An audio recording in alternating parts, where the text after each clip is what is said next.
बिस्मिल्लाहिर्रहमानिर्रहीम। हमने दो चैप्टर्स कंप्लीट कर लिए हैं, 8वां और 9वां। दोनों इन्फ्रेंस से रिलेटेड है।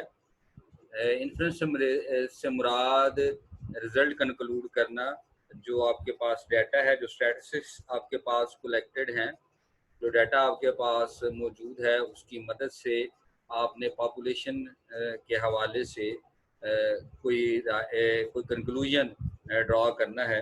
उसमें 8वें चैप्टर में था इंटरवल एस्टिमेशन था कि एस्टिमेट करते हैं हम वैल्यू कि कहाँ से कहाँ तक वैल्यू आती है, और उस वैल्यू के मुताबिक जो है हम अपना कंक्लूजन ड्रॉ करते हैं। अगला चैप्टर था हाइपोथेसिस टेस्टिंग। उसमें हम हाइपोथेसिस जो है अज्यूम करते हैं, यानी अपनी तरफ से रिजल्ट जो है वो कंक्लूड करते हैं और उसको फिर स्टैट्स, जो डाटा होता है, जो स्टैट्स होते हैं, उनकी मदद से चेक करने की कोशिश करते हैं। पहले दोनों चैप्टर्स में जो स्टैट्स थे वो एक सैंपल के हवाले से था, और एक सैंपल को हम टेस्ट करते हैं और उसी की मदद से जो है हम सारा करते हैं।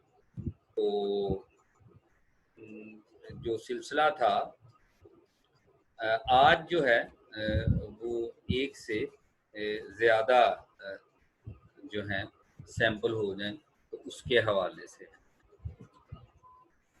तो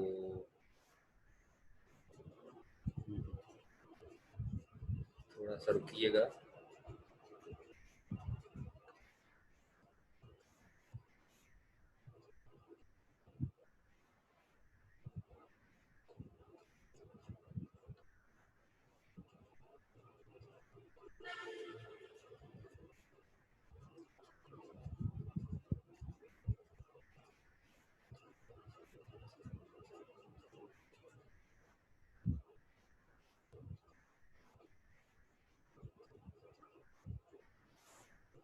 अच्छा जी, मैं स्लाइड्स मैंने ग्रुप में शेयर की हैं, लड़कों के ग्रुप में शायद नहीं है, ग्रुप में शेयर कर देता हूँ, तो देख लीजिएगा। हमारा जो नेक्स्ट चैप्टर स्टार्ट हो गया है, 2 सैंपल टेस्ट है। पहले 1 सैंपल टेस्ट से दोनों इंटरवल एस्टिमेशन के हवाले से भी हमने 1 सैंपल ही देखा, और हाइपोथेसिस टेस्टिंग के हवाले से भी 1 सैंपल टेस्ट ही हमने देखा। तो इस चैप्टर में हम 2 सैंपल टेस्ट जो है उसको यूज़ करना सीखेंगे। इस चैप्टर में हम यूज़ करेंगे how to use hypothesis testing for comparing the differences between. अब डिफरेंसेस कंपेयर करेंगे, ये जो पॉइंट है वो ज़्यादा इम्पोर्टेंट है। डिफरेंसेस बिटवीन, तो एक से ज़्यादा सैंपल आ जाएंगे तो रिलेटिव कंपैरिजन हो जाएगा स्टार्ट। रिलेटिव कंपैरिजन, एक सैंपल दूसरा सैंपल, तो उसमें देखेंगे इसकी मीन ज़्यादा है, इसकी मीन ज़्यादा है, इसका स्टैंड, तो इस तरह की बातें जो है, तो वो रिलेटिव आपस में उनका जो कंपैरिजन है, तो वो उसको डिफरेंस बोलते हैं। ठीक है, कंपैरिजन करने के 2 तरीके होते हैं, डिफरेंस लिया जाता है और रेशियोज ली जाती है। तो हम यहाँ पे डिफरेंस देखेंगे, इसका ज़्यादा है तो इसका कम है, क्यों है, और कम होने की वजह से क्या नतीजा अखज़ किया जा सकता है।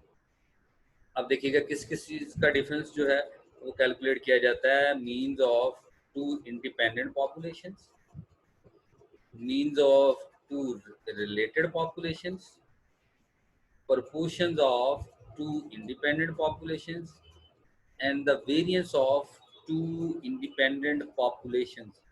2 वेरियंस हम मीन देख सकते हैं सेम और इंडिपेंडेंट पॉपुलेशंस का, और इंडिपेंडेंट पॉपुलेशंस का प्रोपोर्शंस देख सकते हैं, वेरियंस देख सकते हैं,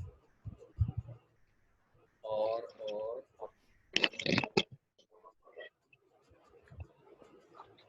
तो ये जो थी, ये 4 चीज़ें जो हैं हम उनको देख सकते हैं। 2 मीन्स हैं और प्रोपोर्शंस हैं और वेरियंस है। प्रोपोर्शन और वेरियंस के लिए हमने लिखा है कि इंडिपेंडेंट पॉपुलेशंस हो, एक पॉपुलेशन यानी एक ऑब्जर्वेशन का दूसरे के साथ तो उस तरह डायरेक्ट कनेक्शन नहीं बनता हो, और ये देखिए इसमें कनेक्शंस भी बन रहे हो कि मीन और कनेक्शन ना बनते हुए की भी मीन्स चेक की जा सकती है।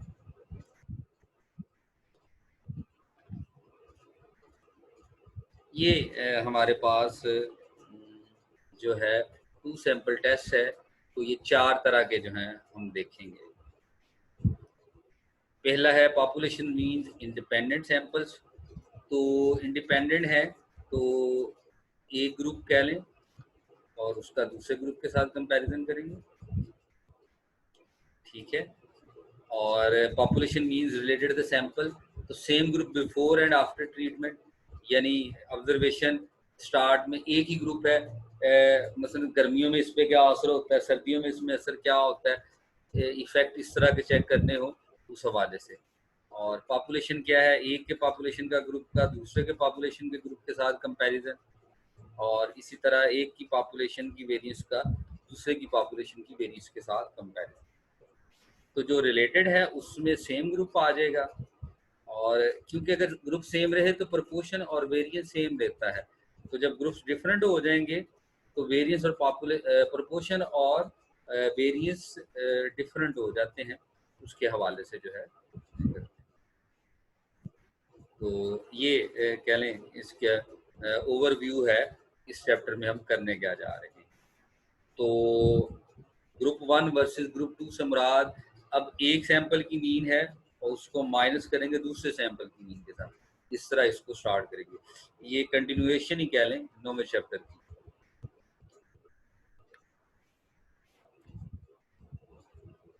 डिफरेंस बिटवीन टू मीन्स, ठीक है। The test hypothesis form a confidence interval for the difference between two population means mu1 minus mu2।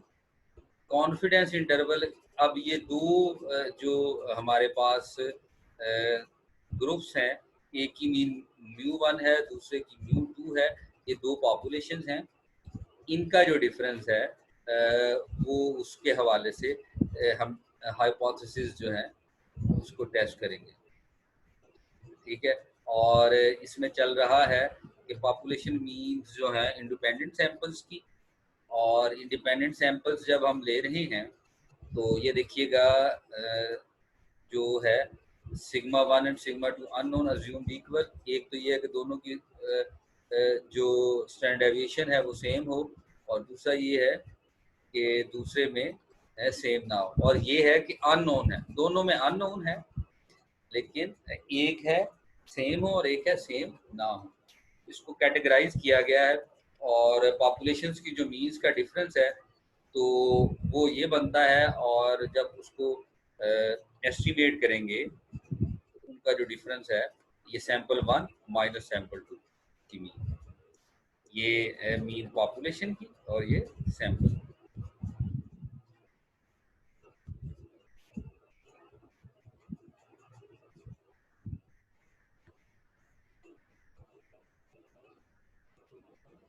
अच्छा, जब दो सिग्मे दो सैंपल हमने ले लिए हैं, एक मिनट,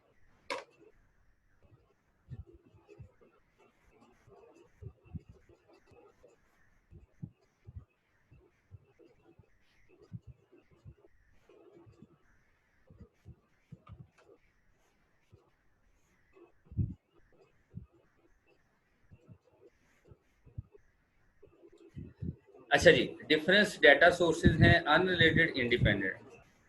तो इसका क्या मतलब है, sample selected from one population has no effect on the sample selected from the other population, यानी दोनों इंडिपेंडेंट है, एक पॉपुलेशन का जो सैंपल लिया है वो दूसरे सैंपल के ऊपर इफेक्ट नहीं कर रहा है, एक की प्रोबेबिलिटी दूसरे की प्रोबेबिलिटी के ऊपर इफेक्ट नहीं कर रही, एक की मीन दूसरे की मीन कैलकुलेशंस जो है वो दूसरे की पॉपुलेशन मीन के ऊपर इफेक्ट नहीं कर रही। और करना क्या है, हमने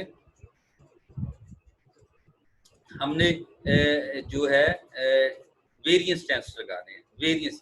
अब डिफरेंस आ गया तो डिफरेंस जो है वो वेरिएंस से कैलकुलेट करते हैं। वेरिएंस का फार्मूला भी आप देखिए उसमें डिफरेंस होता है, तो ये लिखा हुआ है सिग्मा 1 एंड सिग्मा 2 अननोन है और अज्यूम इक्वल, उनको अगर इक्वल कह दिया जाए, यूज सैंपल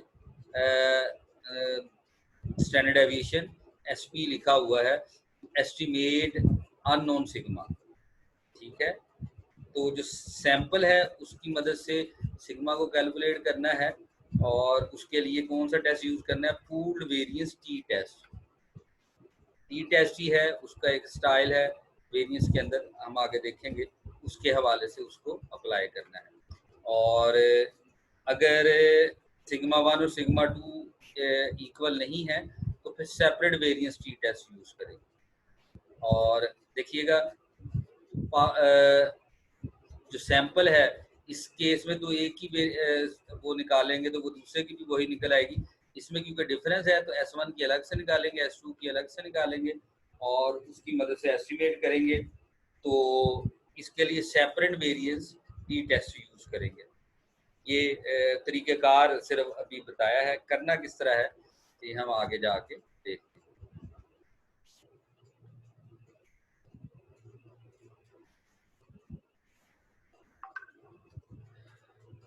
अच्छा, तो हाइपोथेसिस टेस्टिंग जो है इनके लिए किस तरह बनेगी, बताया था कि जो इक्वल वाला जो चक्कर है वो हमने रखना है उसके अंदर H0 के अंदर, ठीक है, H0 के अंदर। और जो इक्वल वाला केस नहीं है उसको अल्टरनेटिव हाइपोथेसिस। तो नल हाइपोथेसिस और अल्टरनेटिव हाइपोथेसिस का जो फर्क है वो वही रहेगा। यहाँ पे देखिएगा ये उसी तरह लिखा हुआ है, वन टेल्ड लो टेल होगी तो ग्रेटर देन इक्वल जो है वो H0 में जाएगा। और अब देखिएगा, अब ये एक की वैल्यू है और ये दूसरे की वैल्यू है, ये आपस में कंपेयर कर रहे हैं, बराबर है, ग्रेटर है, छोटी है, इस तरह जो है बनेगा। इसको अगर इस शक्ल में देखा जाए, डिफरेंस की शक्ल में, ग्रेटर देन 0 है, लेस देन 0 है, ठीक है, ये इस तरह के केस बन रहे हैं। तो इस तरह लिख लें, ये डिफरेंस में लिख लें, या इस तरह लिख लें, ठीक है, ये कंपैरिजन में लिख लें इस तरह, तो एक ही बात है, एक ही है। लोअर टेल्ड होने की वजह से लेस देन का केस अल्टरनेटिव में आएगा, अपर टेल की वजह से ग्रेटर देन का केस अल्टरनेट में आएगा, और नॉट इक्वल का केस टू टेल में आएगा। इक्वल वाला साइन हमेशा H0 में जाएगा। अच्छा जी, तो ये कर्व्स बनेगी। अच्छा, टी टेस्ट ही लगना है, तो ये उसी तरह रिजेक्शन रीजन्स हैं और एक्सेप्टेंस रीजन है। वन टेल की सूरत में अल्फा को हाफ नहीं करेंगे, पूरे का पूरा लेंगे और एक साइड पे यूज करेंगे, ठीक है, जिस तरह हम 9वें चैप्टर में करते थे। और टू टेल की केस में उसको हाफ करेंगे और आधा आधा दोनों साइड्स पे यूज करेंगे।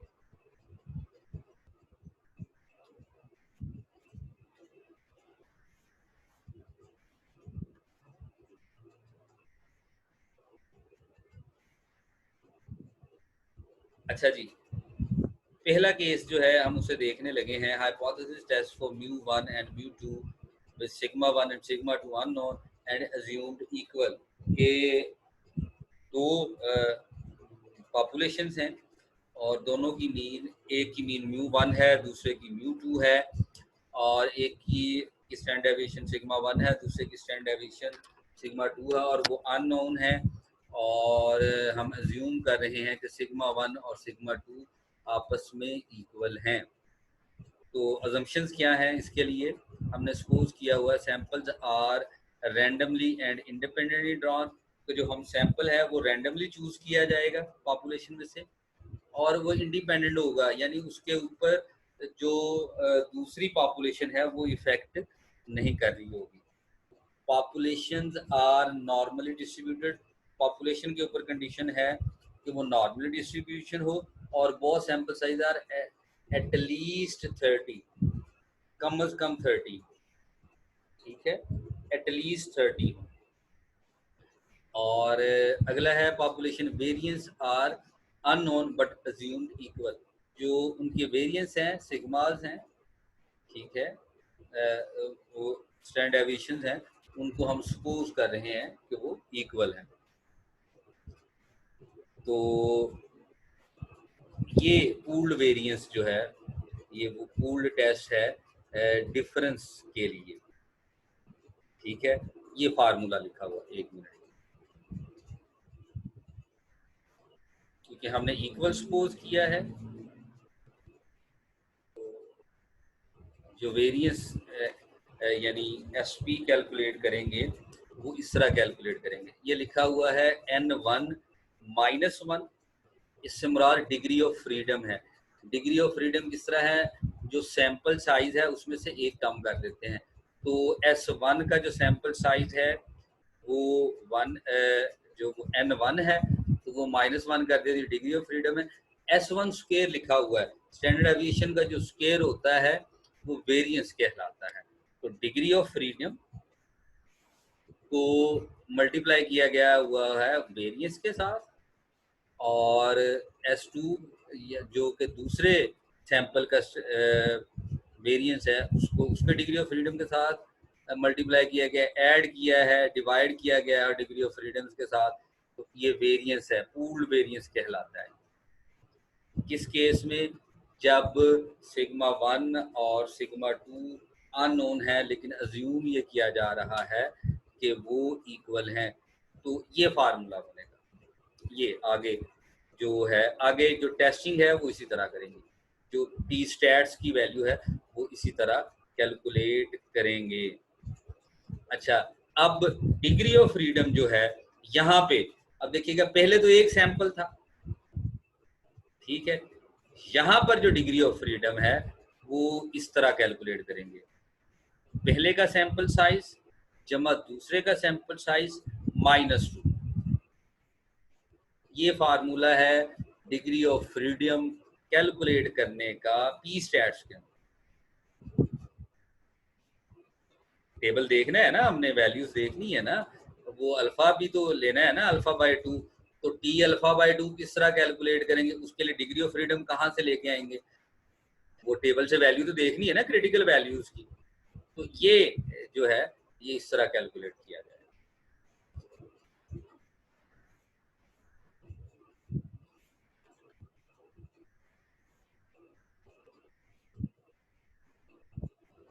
तो कॉन्फिडेंस इंटरवल जो है वो इस फार्मूले से फाइंड आउट किया जाएगा।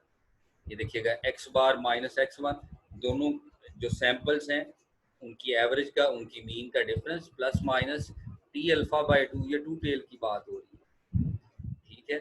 और डिग्री ऑफ फ्रीडम जो है वो ये है हमारी, और एस पी जो हमने कैलकुलेट किया है ये सैंपल साइजेस हैं, और उसकी मदद से हम इस फार्मूले में वैल्यूज पुट करके इंटरवल लोअर लिमिट और अपर लिमिट जो है वो कैलकुलेट कर लेंगे, और कॉन्फिडेंस इंटरवल बता देंगे कि इस इंटरवल के अंदर इनका जो डिफरेंस है वो लाई करेगा।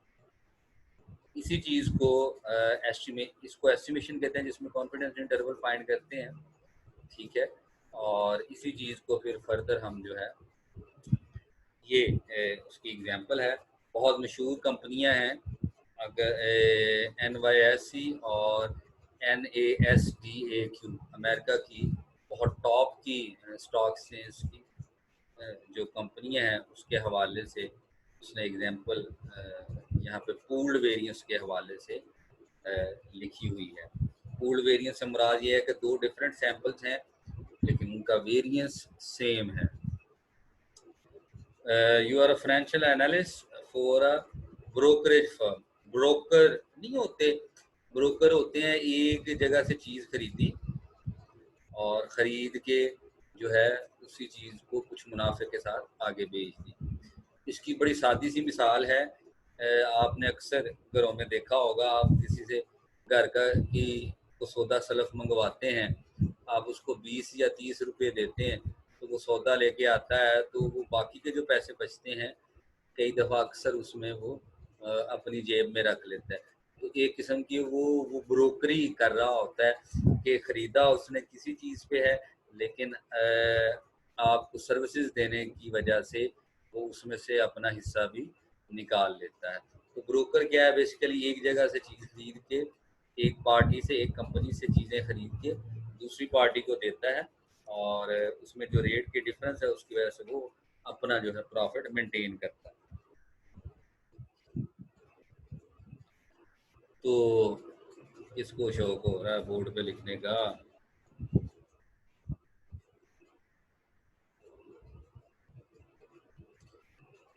लिखा हुआ you are a financial analyst, आपने अंदाज़ा लगाना है। दो ब्रोकर फर्म है, यानी उन फर्म्स की वो फर्म्स हैं, वो एक चीज़ एक तरफ से माल खरीदती हैं, कमोडिटीज़ खरीदती हैं, चीज़ें खरीदती हैं, परचेज करती हैं और दूसरी तरफ बेच देती हैं। Is there a difference in dividend yield between stocks listed on these companies? You collect the following data. वो कह रहा है कि जो स्टॉक लिस्ट किया गया है उसकी जो मुनाफा है उसकी तकसीम के हवाले से कोई फ़र्क है या नहीं है, ये वो चेक करना चाह रहा है। डाटा हमने दिया हुआ है, डाटा दिया हुआ है कि जो लिस्ट है उसके अंदर जो नंबर्स हैं 21 चीज़ें हैं, चीज़ों की लिस्ट है NYSE की, और NASDA की हैं 25। तो जो इनकी मीन निकलती है वो 3.27 है, और जो NASDA की निकलती है वो 2.53 है। सैंपल की जो स्टैंडर्ड एविएशन है वो 1.30 है और 1.16। अब क्या है, assuming both populations are approximately normal with equal variance. ठीक है, कि अज्यूम हम ये कर रहे हैं, अज्यूम ये कर रहे हैं कि जो दोनों कंपनियां जो हैं इनका जो वेरिएंस है जो है वो सेम है। तो वेरिएंस सेम है लेकिन सैंपल का जो वेरिएंस है उसमें फ़र्क है, ये देख लें इधर। ठीक है, एक सैंपल का ये है और दूसरे के सैंपल का ये है। सैंपल में फ़र्क है लेकिन हम अज्यूम कर रहे हैं कि जो पॉपुलेशंस का है वो सेम है। तो और जो अल्फ़ा है उसकी वैल्यू 0.05 ली हुई, यानी 5%।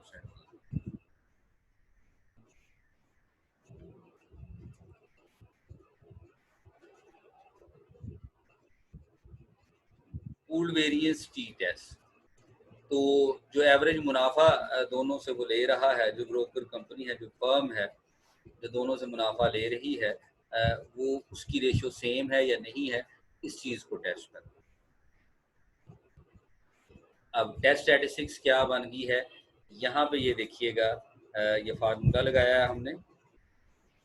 ठीक है, इससे पिछली स्लाइड्स नहीं था। अच्छा, ये देखिएगा टी की वैल्यू सपोज की हुई है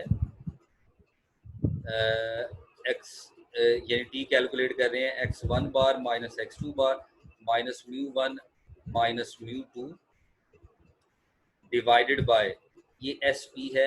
ये जो फार्मूला मैंने बताया था उससे कैलकुलेट करके इधर लिखी हुई है, फार्मूला बताया था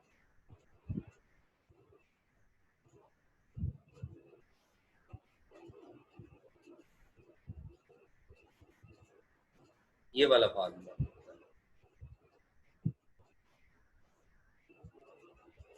ठीक है, हमारे को उसके जितने भी सवाल हैं, प्रॉब्लम्स हैं, उसमें से डाटा कलेक्ट करना है, और डाटा कलेक्ट करना यही जो है इसकी अंडरस्टैंडिंग है इस कोर्स की। ठीक है, उसके बाद तो फार्मूले हैं, ये पूल्ड वेरिएंस का ये फार्मूला हमारे पास मौजूद है। हमें S1 भी दिया हुआ है, S2 भी दिया हुआ है। यहाँ पे हमने पुट की वैल्यू इस फार्मूले में जब पुट करने के बाद हमने कैलकुलेट की।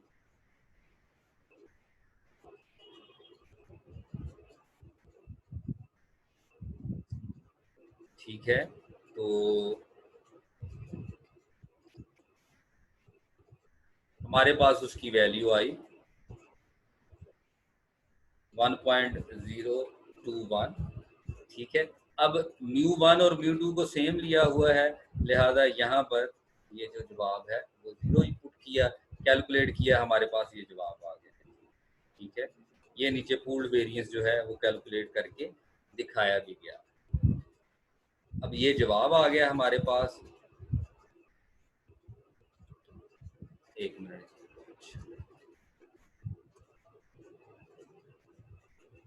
अब अल्फा जो था, अल्फा बाय 2 जो था वो अल्फा 0.05 था, तो अल्फा बाय 2 हो गया 0.025 और ये डिग्री ऑफ फ्रीडम बना। एक सैंपल साइज 21 है, दूसरे का 25 है, -2 किया 44 बना, और 44 डिग्री ऑफ फ्रीडम के साथ 0.025 की टेबल वैल्यू वो ये है।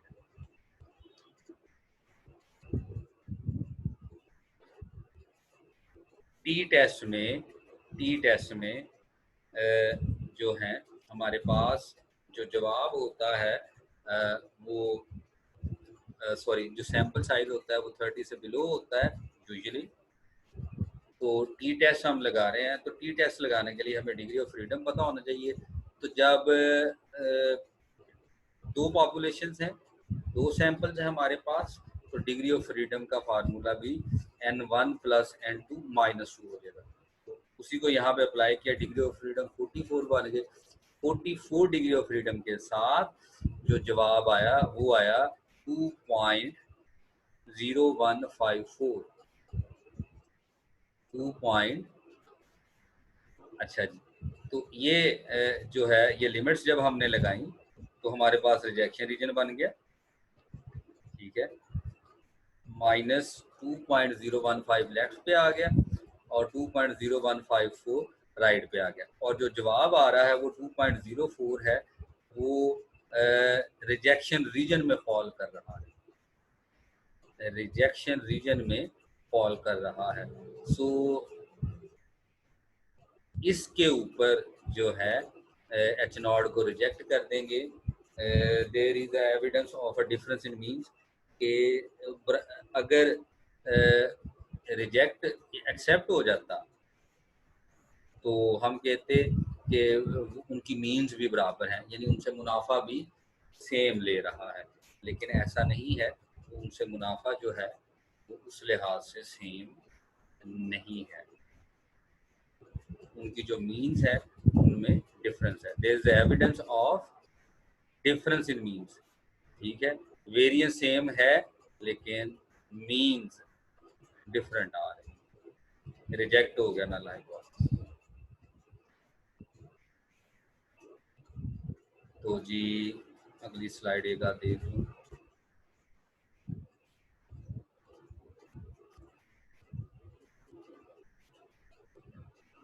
तो ये देखिएगा लिखा हुआ है, since we reject H naught can we obtain 95 confident that. अब देखिएगा, अब अगली बात ये हो गई है कि एक की मीन ज्यादा है और एक की कम है, तो जिसकी ज्यादा है, पहले वाले की ज्यादा थी, दूसरे वाले की कम है, तो हम ये कहेंगे कि हम कॉन्फिडेंट है कि, तो क्या ये जवाब देने में हम कॉन्फिडेंट हैं कि जो पहले की मीन है NYSE की जो मीन है वो NASDA की मीन से ज्यादा है, ठीक है। तो अब कॉन्फिडेंस इंटरवल भी निकालने लगे हैं। पहले हाइपोथेसिस टेस्टिंग की है, यहाँ पे अब कॉन्फिडेंस इंटरवल कैलकुलेट करने लगे। तो ये उसी तरह है, ये देखिएगा, ई अल्फा बाय 2 वैल्यूज तो हमने पहले भी कैलकुलेट की हुई है, उससे हमने इंटरवल कैलकुलेट कर लिया। जवाब आया 0.009 और 1.471। ये डिफरेंसेस था किस हवाले से, इस हवाले से। इसकी जो लिमिट्स है, इनके जो जवाब है डिफरेंस का यहाँ तक आए तो हम मान लेंगे कि सेम है, लेकिन जो जवाब आया है वो वो लेस देन है इंटायर इंटरवल, वो बाहर आ गया ना इनका जो था। क्योंकि वेरिएंस सेम हो, अगर ये मीन्स बराबर होंगी तो वो ये जीरो से बड़ा होने की वजह से, क्योंकि जीरो इस इंटरवल में नहीं है, लिहाजा हम ये राय कायम करेंगे, ठीक है। वेरिएंस सेम है तो मीन्स बराबर होनी चाहिए। नल हाइपोथेसिस μ1 μ2 है ना, ठीक है। तो अगर ये बराबर हैं तो इक्वल टू 0 आना चाहिए, अगर ये बराबर है। इसको इधर 0 लिख लें, इधर 1 लिख लें, एक ही बात है, ठीक है। तो ये बराबर हैं तो जवाब 0 आना चाहिए इनके डिफरेंस का। तो जो कॉन्फिडेंस इंटरवल निकला वो 0 से बड़ा निकल आया। उसकी वैल्यू इधर से इधर आ गई। 0 जो है इस कॉन्फिडेंस इंटरवल में नहीं आता, लिहाजा हम जो है इस हवाले से कॉन्फिडेंट हैं कि जो दोनों पॉपुलेशंस की जो मीन है वो इक्वल नहीं है। तो यहाँ तक कोई बात पूछनी हो तो पूछ लें।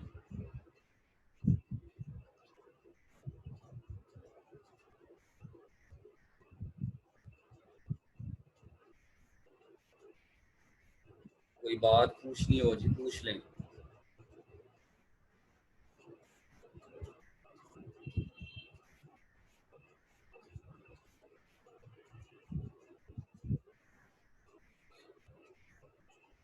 डाटा कलेक्ट करेंगे, आप हर चैप्टर की फार्मूला शीट्स बना लें तो आपके लिए आसानी हो जाएगी। फार्मूला शीट बना के रख लें और फार्मूला शीट से जो है आप उसे देखते रहें, वो क्योंकि इसमें फार्मूले याद करना ही है और उनको याद रखना काम है। टेबल आपको अलाउ होगा, जो टेबल्स हैं जी टेस्ट के और टी टेस्ट के जो टेबल्स हैं वो अलाउ होंगे, आप एग्ज़ाम में साथ रख सकते हैं। और उन टेबल्स की जो वैल्यूज़ हैं ठीक है, और वो कैलकुलेट करनी सीखें, वो जो फार्मूले हैं उनको याद रखें। तो सिर्फ डाटा लिखना है और फार्मूला लगा देना है, ठीक है। तो ये अब डाटा अब 8वें सेमेस्टर में हो गए हैं और क्वेश्चन पढ़ के उसमें से आप डाटा नहीं लिख सकें तो ये आपका बनता नहीं है, ठीक है। तो इस हवाले से जो है मेरा ख्याल है एतराज़ ना ही करें तो मुनासिब। ओके जी, नेक्स्ट क्लास में मुलाकात होगी। अल्लाह हाफिज़।